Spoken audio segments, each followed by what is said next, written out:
El teorema de Bloch nos dice, si tenemos un hamiltoniano en el que el potencial es periódico, esto quiere decir que si lo trasladamos en un vector de la red de Bravais queda invariante, entonces las funciones de onda tienen la forma donde la u de k es una función periódica, también en la red de Bravais. Acá el vector k es un número cuántico que nos permite clasificar las soluciones y venía de que estas autofunciones del hamiltoniano son también autofunciones del operador de traslación en un vector de la red de Bravais. Entonces de acá se puede ver que el k está definido a menos de un vector de la red recíproca, porque si lo corremos en un vector de la red recíproca el autovalor queda invariante. Así que podemos elegir los k que dan lugar a autovalores distintos del operador de traslación adentro de una celda unidad en el espacio recíproco. Y en general se elige la primera zona de Brillouin, o sea, la celda de Wigner-Seitz en el espacio recíproco. Ahora, si consideramos condiciones periódicas de contorno, eso nos impone restricciones sobre los k. Con estas condiciones de contorno, el número de celdas que va a tener nuestros sistemas va a ser el producto de los n sub i.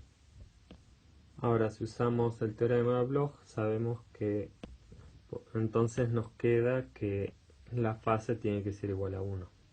Y como hicimos con los fonones, podemos usar la base de la red recíproca para construir los k posibles.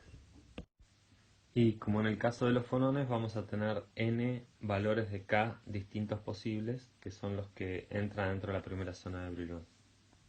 Además, estos k forman una red y la densidad de estados, cuando queramos pasar el límite de tamaño infinito para hacer integrales, va a ser una constante, al igual que vimos en el gas de electrones. Nos queda para la densidad de estados entonces un 2, que viene del grado de libertad de spin, y aparece acá el volumen del sistema.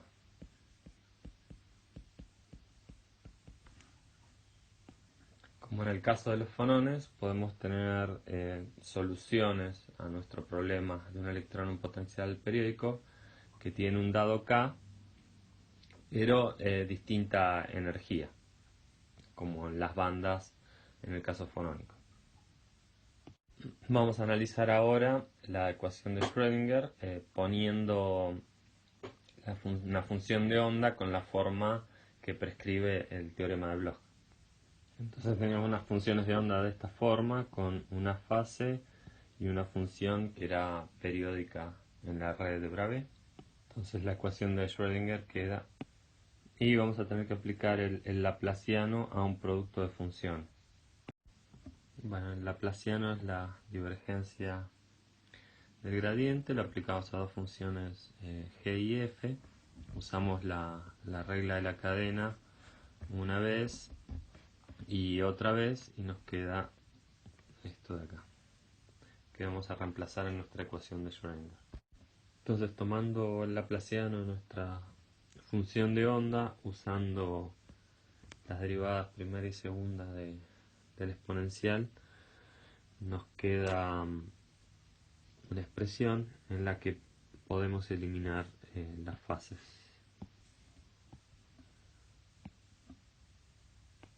Y nos queda finalmente esta ecuación para u de k. Para cada k tenemos una ecuación de este tipo.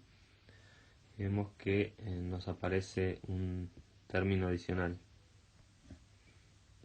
Esta parte de acá es una constante, así que no es complicado, o no es tan complicado. La podemos simplemente agregar a la energía, pero este término sí hace las cosas más complicadas, es parecido al efecto de un campo magnético. Lo que nos queda entonces es un hamiltoniano efectivo HK para cada uno de los valores de K. Y acá parece que no ganamos mucho, porque tenemos un hamiltoniano más complicado que el que teníamos originalmente, y además tenemos un problema distinto para cada distinto. La ventaja que tenemos en hacer las cosas así es que ahora la UDK es una función periódica en la red de Bravais, así que en vez de resolver la ecuación de Schrödinger en todo el espacio, tenemos que resolverlo en un volumen reducido, el volumen de la celda unidad.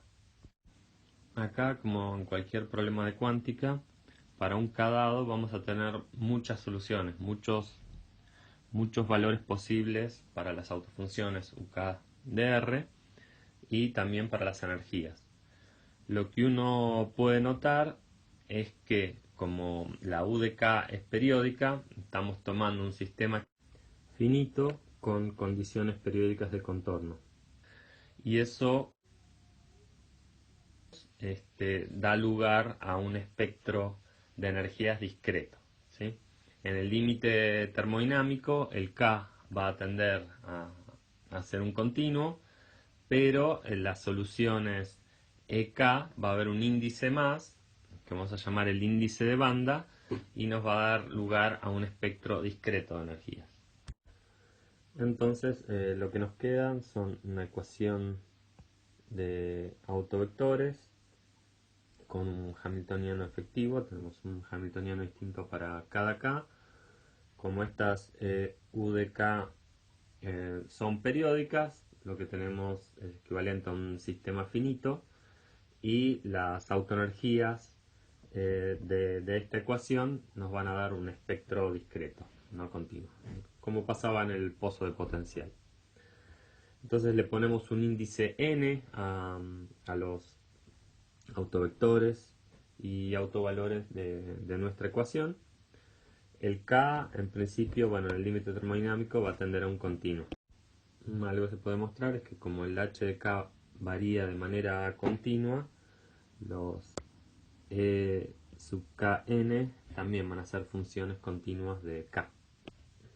Otra cosa pues, que se puede ver es que si uno cambia k por menos k, el hamiltoniano efectivo queda conjugado.